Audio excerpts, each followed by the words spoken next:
Ya, Kementerian. Terima kasih Datuk Pengerusi dan terima kasih Timbalan Menteri yang bakal menjawab.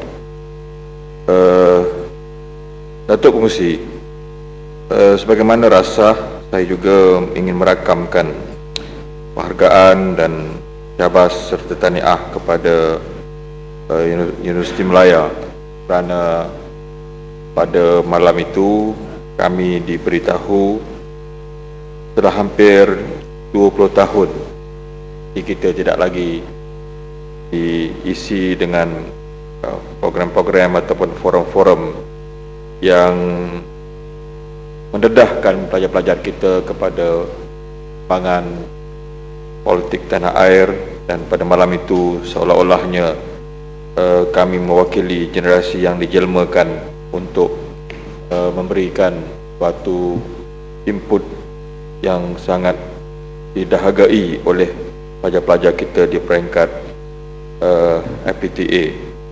Dan saya harap usaha ini dan insya-Allah dengan inisiatif yang bersungguh-sungguh daripada Yang Berhormat Timbalan Menteri akan menjadikan FPTA kita akan lebih cemerlang pada masa akan datang dan melahirkan modal insan yang bertanggungjawab kepada negaranya.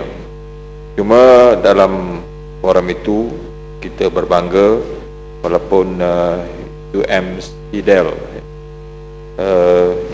Universiti Melaya for Election and Democracy Studies dikenalkan pada malam itu, namun kita mengharapkan ia tidak hanya berlangsung di Universiti Melaya tapi juga akan dikuburkan di semua universiti dalam tanah air kita. Yang pertama, Datuk Pengerusi. Yang keduanya, saya juga ingin mendapat kepastian daripada Yang Berhormat Timbalan Menteri, walaupun dalam sesi perbahasan sesi lepas saya ada mengutarakan tentang isu yang sangat penting untuk dibahas dan didiskusikan hari inilah tentang isu mismatch, isu bagaimana seharusnya hari ini semua IPTA kita seharusnya membuat suatu review yang komprehensif, pendekatan yang lebih holistik terhadap tahap pencapaian dan kebolehupayaan universiti-universiti kita ini untuk melahirkan para graduan yang mampu mengisi pasaran kerja dan cabaran-cabaran semasa, khususnya dalam negeri apatah lagi di luar negara. Kerana di bawah peruntukan ini sebanyak 20 juta ringgit telah dikendaki untuk menampung perbelanjaan bagi pelaksanaan program pembudayaan keusahawan pelajar di MPTA dan bagi meningkatkan kebolehpasaran graduan. Yang inilah yang saya rasa sedang kita perhatikan secara serius.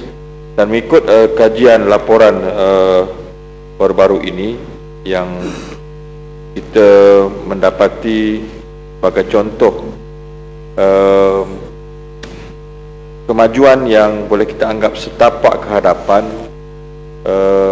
kita membuat satu perbandingan di antara pelajar-pelajar khususnya dalam bidang engineering, kejuruteraan yang dikatakan UniKL lebih tapak ke hadapan, khusus kejuruteraan electrical ataupun elektronik,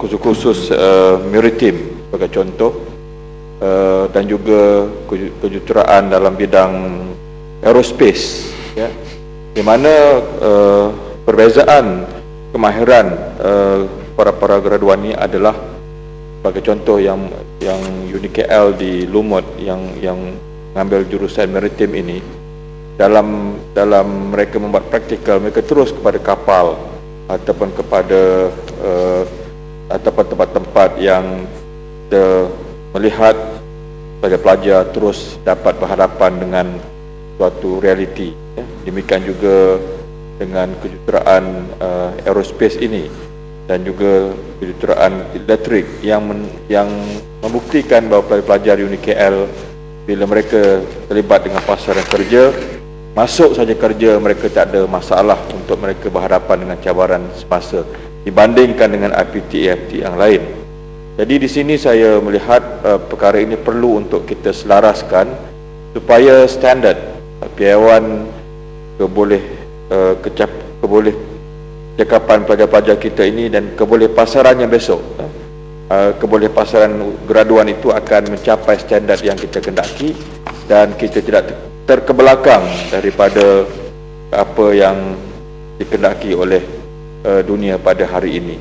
Jadi saya merasakan ini sangat perlu kerana cabaran semasa sangat memerlukan kepada graduan kalau melahirkan para jurutera yang mampu untuk bersaing. Dan saya tidak mahu lagi mendengar jawapan bahawa kita berpuas hati, kerajaan berpuas hati dan seumpamanya.